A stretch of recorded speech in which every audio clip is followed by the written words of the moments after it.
Lijepi pozdrav iz slagalice i dobrodošli u novi tjedni savjet. Danas vrlo kratko o nečemu što u kategoriji papira u kućanstvu predstavlja dosta velik problem vrlo velikom broju ljudi. Da li i vi imate problema sa uputstvima za upotrebu svih mogućih kućanskih aparata, velikih i malih uređaja, sa jamstvenim listovima i sl.?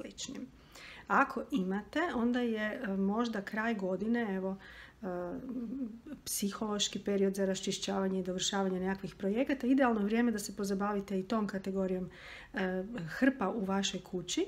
Naravno, radi se prvenstveno o raščišćavanju, o eliminaciji onoga čemu je istekao rok, dakle jamstveni uputstva, možda stvari koje više uopće nemate u kući, a čuvate ih iz navike ili možda niti ne znate da ih još imate. Dakle, pozabavite se tim količinama, a od jamstvenih listova i garancija i raznih uputa za upotrebu stvari, odnosno uređaja koje još imate, koristite.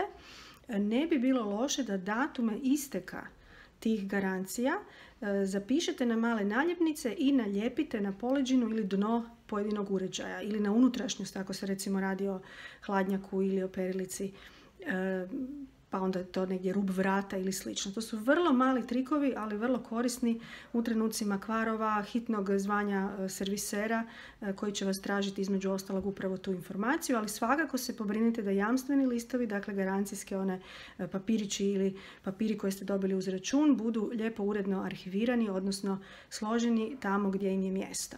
Evo, toliko za ovaj tjedan.